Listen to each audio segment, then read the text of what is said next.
Fundamental and advance physics channel में आप सभी लोग का स्वागत है। डियर स्टूडेंट्स, जैसा कि हम हर दिन जेईई मेन क्वेश्चन के लेकर आ रहे हैं आप लोग के सामने, मेरा मकसद सिर्फ ये है कि आप इस पैटर्न को समझें, किस टाइप का जेईई मेन क्वेश्चन पूछ रहा है, उसी पैटर्न पे आप स्टडी कीजिए, आपको सफलता निश्चित मिलेगी। आप सब्सक्राइब करना नहीं भूलिएगा। ओके, डिस्कस करते हैं। ये क्वेश्चन देखिए, सबसे पहले ये क्वेश्चन डिस्कस करते हैं। जीई मतलब जर्मेनियम एंड सिलिकॉन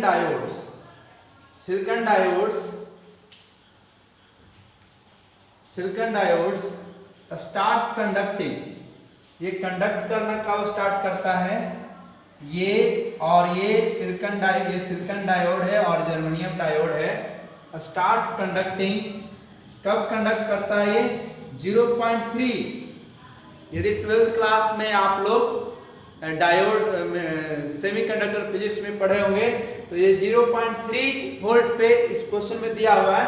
0.3 वोल्ट पे ये स्टार्ट करता है कंडक्ट करना, और 0.7 वोल्ट यहाँ आ गया तो यह स्टार्ट कर देगा कंडक्टिंग करना।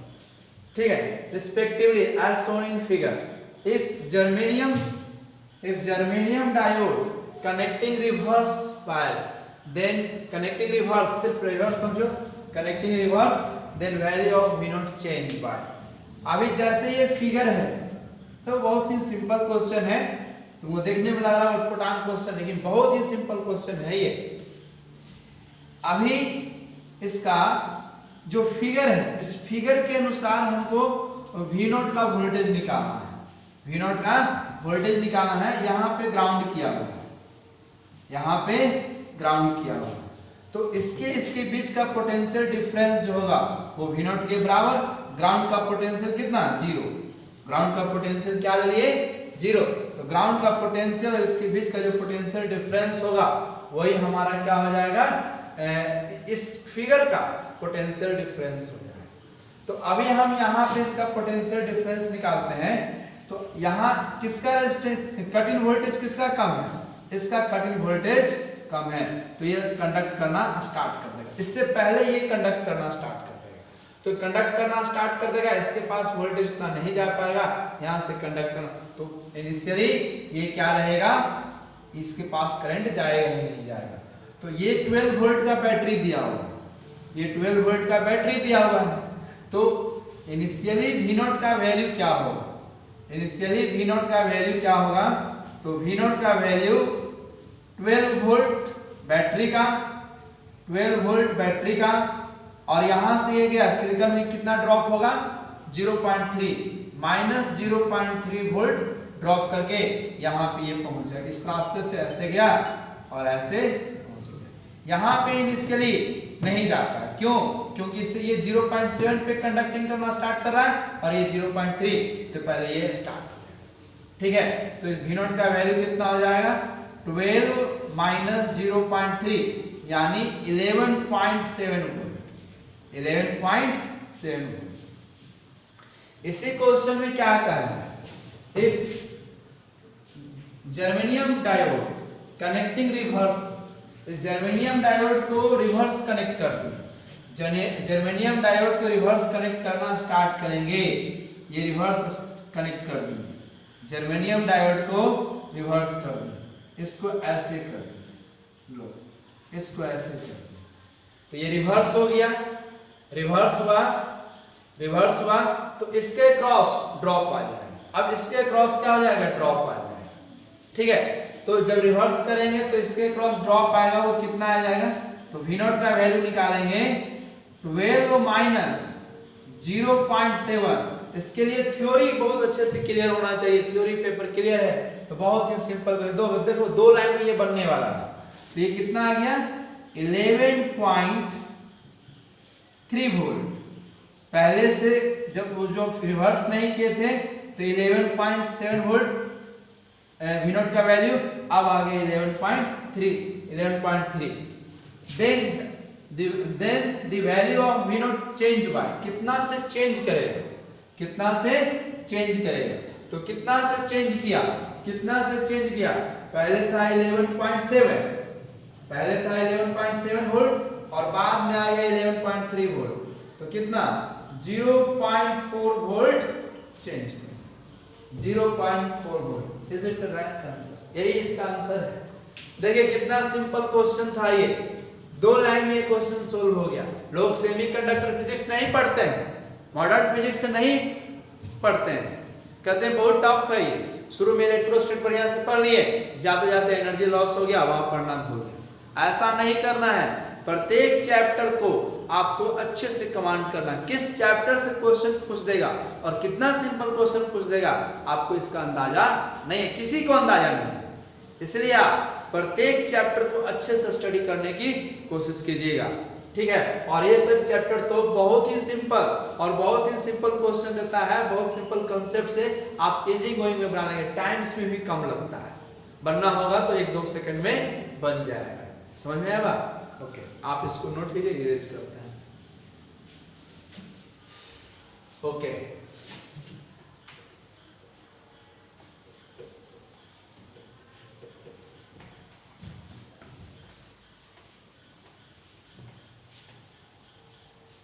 अब देखिए ये क्वेश्चन है, ये किस कंसेप्ट पे बेस है? डाइलेक्ट्रिक, ये पैरेलल प्लेट कैपेसिटर है, ये पैरेलल प्लेट कैपेसिटर है। पहले जब हम लोग पैरेलल प्लेट कैपेसिटर पढ़े थे, ये इसके बीच एयर था, तो सिंपल इसका formula capacitance equal to A epsilon naught by D study किया, A epsilon naught by D study किया। लेकिन यहाँ पे कहानी चेंज है, यहाँ पे देखो 4 डाइलेक्ट्रिक्स पुट किया हुआ है, 4 डाइलेक्ट्रिक्स पुट किया हुआ है, ठीक है। 4 डाइलेक्ट्रिक पुट क्या, ए क्या है? प्लेट का एरिया है, परमिटिविटी है, डी क्या है? Distance between parallel plates. तो ये तो इसको भी आधा आधा डिवाइड किया गया है, आधा आधा, और ये देखो ये भी डिवाइड है, आधा आधा, समझे? तो कितना क्या ये है, ये K1 है, ये K2 है, ये K3 है, ये K4 है, ये दोनों आपस में क्या है? सीरीज में है, और ये दोनों एक दूसरे से क्या है? पैरेलल है, ठीक है। तो सबसे पहले इसका कैपेसिटेंस सपोज दैट C1 है, इसका कैपेसिटेंस C2 है, इसका कैपेसिटेंस C3 है, इसका कैपेसिटेंस C4 है। तो C1 इक्वल टू क्या लिख देंगे? C1 इक्वल टू क्या लिख देंगे? A epsilon naught by D, A epsilon naught by D.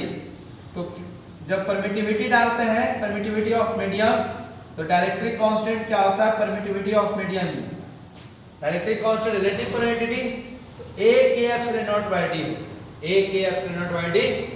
तो यहां से देखो इसका कैपेसिटेंस निकाल रहे हैं, तो A K epsilon naught by D, तो A हो गया, एरिया कितना हो गया? A/2, ये आधा है, ये आधा A/2 हुआ। डाइलेक्ट्रिक कांस्टेंट क्या है? K1 है, डाइलेक्ट्रिक कांस्टेंट K1 है। Permittivity of medium, permittivity of medium by distance कितना है? ये A/2, D/2 हो गया, D था तो ये D/2 हो गया, L/2 था यहाँ D/2 कर दिया इसको। क्लियर? यही मेन चीज है, समझ में आया? नहीं समझ में आया तो कमेंट सेक्शन में डाल दीजिए, सब्सक्राइब कर दीजिए खाली।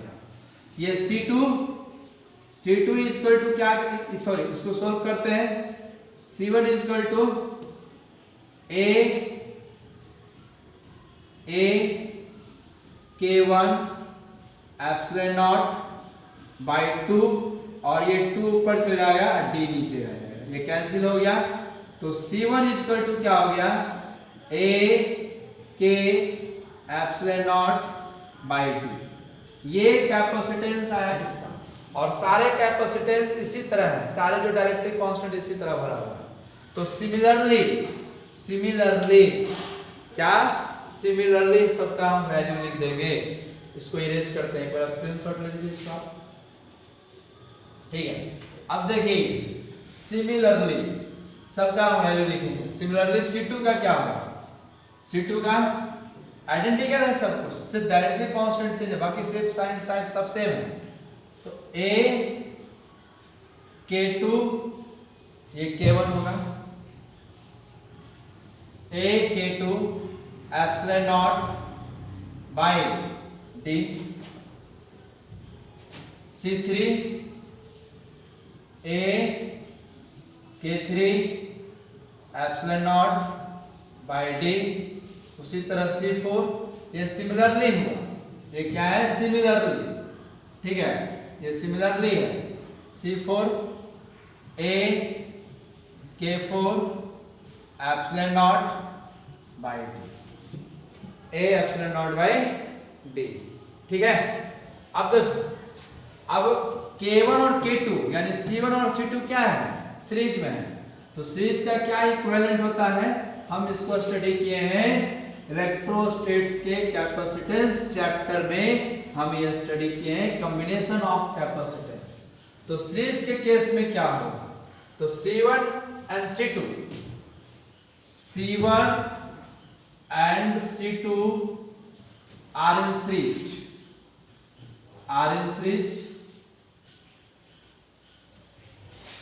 and C3 and C4 are in series, तो इक्विवेलेंट कैपेसिटेंस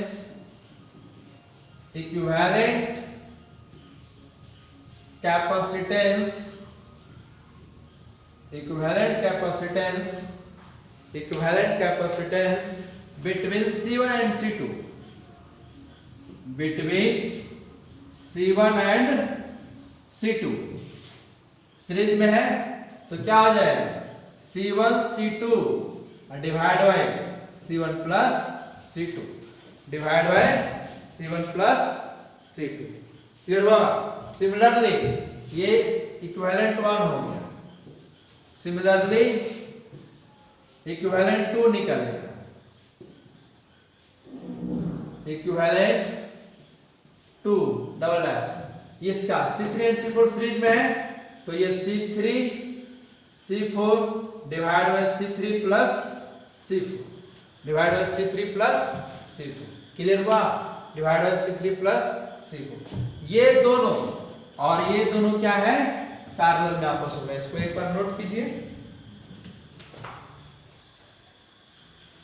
ठीक है। C4 एंड ये और ये क्या हो गया हमारा पैरेलल हो गया, ठीक है पैरेलल हो गया, तो finally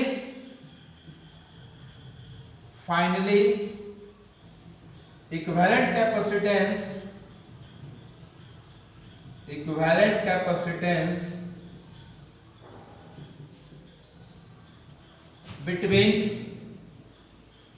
between C equivalent 1 and C equivalent 2 दोनों क्या हो गया पैरेलल, आर इन पैरेलल, ये क्या है आर इन पैरेलल केस है, ये पैरेलल कॉम्बिनेशन केस चलेगा, तो क्या हो जाएगा ऐड करते हैं, तो फाइनली जो C निकलेगा, तो C1 C2 divide by C1 into C1 plus C2 plus C3 C4 divide by C3 plus C4 divide by C3 plus C4 clear हुआ, divide by C3 plus C4, ठीक है। अब देखो इसका क्या रवैया है, इसका जो इक्विवेलेंट का कैपेसिटेंस निकाला है, तो C1 C2, तो C1 का वैल्यू यहाँ पे उधर लिखेंगे A K1 epsilon naught bye, तो ये सारा चीज तो सेम है, ठीक है। तो यहाँ पे जो इसका इक्विवेलेंट हो, डायरेक्ट्रिक्स का इक्विवेलेंट होगा सेम हो जाएगा, डायरेक्ट्रिक्स का इक्विवेलेंट, तो डायरेक्ट्रिक्स का इक्विवेलेंट क्या हो जाएगा, डायरेक्ट्रिक्स का इक्विवेलेंट हमको निकालना है, ठीक है, डायरेक्ट्रिक्स का इक्विवेलेंट निकालना है, तो डायरेक्ट्रिक्स का इक्विवेलेंट क्या हो जाएगा, इसको लिख सकते हैं K इक्विवेलेंट इक्वल टू इसके जगह पे k इक्विवेलेंट इक्वल टू क्या लिख देंगे, k1 k2 divide by k1 plus k2 divide by k1 plus k2 plus k3 k4 और k3 प्लस k4 लिख सकते हैं।